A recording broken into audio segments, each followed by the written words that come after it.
Good morning সবাইকে, একটা নতুন ব্লগ নিয়ে চলে এসেছি। এই ব্লগটা যেটা করছি সেটা একটা নতুন জায়গা দিয়ে করছি। এটা হচ্ছে আমার ক্যাফে 37। আমরা নতুন একটা ক্যাফে খুলে নিয়েছি। তো এখানে ঠাকুরমশাই এসে গেছে, সকালবেলা পুজো শুরু হবে, ঠাকুরমশাই জোগাড় জাতি করছে। আর এখানে আমার মেজো মাসি এসেছিলো আর দুই মামি শাশুড়ি এসেছিলো, তার সঙ্গে ছিল আমার নন্দে জামাই, যে সব কিছু আমার রেডি করে দিচ্ছিলো। ঠাকুরমশাইরা যা বলছিল, এটা আমাদের কিচেনটা আজকে দেখালাম না, অন্য একদিন দেখাবো, এখনও ওপেনিং করিনি, আজকে পুজোয় বসছি।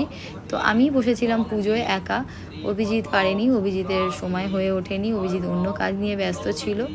তো এখানে ঠাকুরমশাই পুজো করছিল আর আমি এখানে বসেছিলাম। সকাল 10:30 দিয়ে পুজো স্টার্ট হয়েছিল।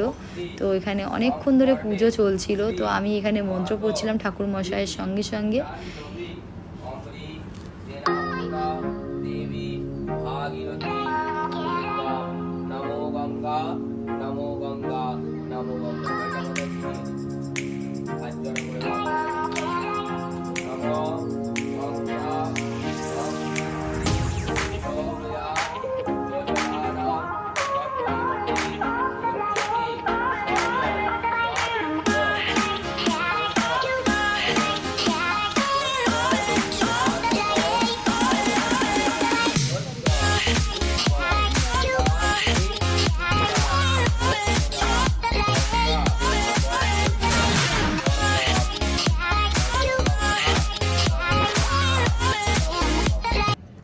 অনেক দিন ধরে ইচ্ছা ছিল কিছু করব, তো অভিজিৎ এই ক্যাফেটা খুলে দিয়েছে।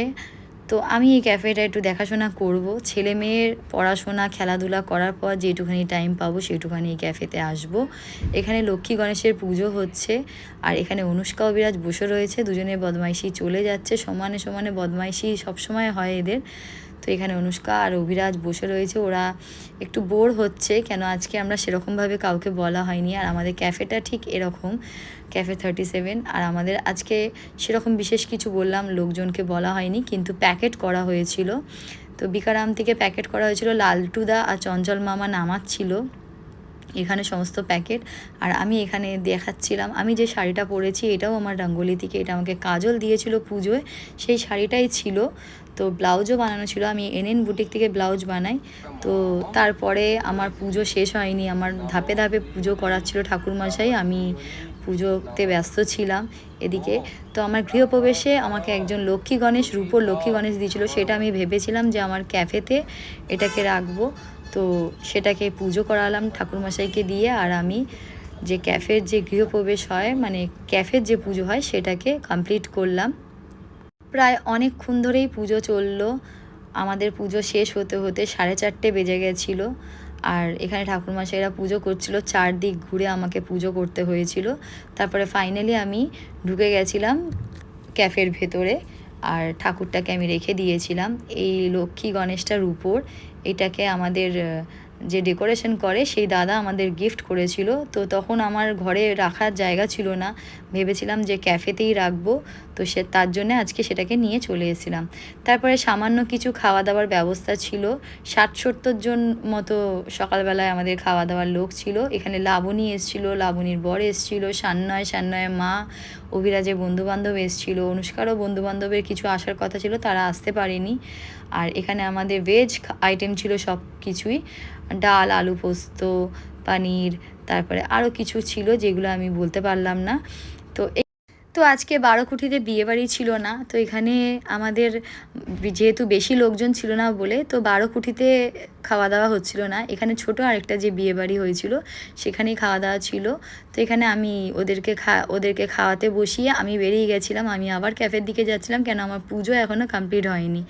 তো এখানে পুজো ঠাকুরমশাইরা করে যাচ্ছিলো, ননদ এসে গেছিলো, শ্বশুরবাড়ির থেকে সবাই এসেছিলো। আর আমি এখানে বসে পুজো কমপ্লিট করে তারপরে আমরা খাওয়া দাওয়া করে বিকালবেলা বাড়ি চলে এসেছিলাম। আবার বিকালে কিছু লোকজন আসার ছিল, তো এই সালোয়ারটা আমি নিয়েছিলাম, এটা নিয়েছিলাম বিবা থেকে, আমার খুব পছন্দ হয়েছিল। আমি এরকম প্যাটার্নের সালোয়ার আগে পরতাম, এখন মাঝখানে বন্ধ হয়ে গেছিলো, তো আমার সেদিনকে এই কালারটা দেখে খুব পছন্দ হলো, এটা নিলাম। আর এর ওড়নাটা ছিল প্রিন্টেড, আমার খুব ভালো লাগলো, ফিটিংসটাও খুব ভালো হয়েছিল। আর এই লিপস্টিকটা আমাকে অভিজিৎ ভ্যালেন্টাইনটা গিফট করেছিল। আর আমার ঠাকুরের পুজো হয়ে গেছিলো, জগন্নাথ বাবার পুজো হয়ে গেছিলো, বজরংবলী পুজো হয়ে গেছিলো, সমস্ত পুজো করে আমি বাড়ি থেকে বেরালাম। চলে এসেছিলো আমাদের বন্ধুবান্ধবরা, অনুষ্কার বন্ধুরা, আমার ফ্রেন্ডসরা, এখন সব স্কুলের বন্ধুবান্ধবরাই এসছে। এদিকে শাশ্বতীরা চলে এসেছিলো, আর এখানে সবাই খেলা করছিল, অভিরাজ আর অভিরাজের বন্ধুবান্ধব। তো আজকে এত অবধি ছিল, যারা এসেছিলো সবাই খাওয়া দাওয়া করেছে, স্ন্যাক্স ছিল, অনুষ্কার বন্ধুর সাথে গল্প করছে। তো আজকে ব্লগটা এত অবধিই রাখলাম। ব্লগটা ভালো লাগলে চ্যানেলটাকে সাবস্ক্রাইব করো, লাইক করো, শেয়ার করো। বা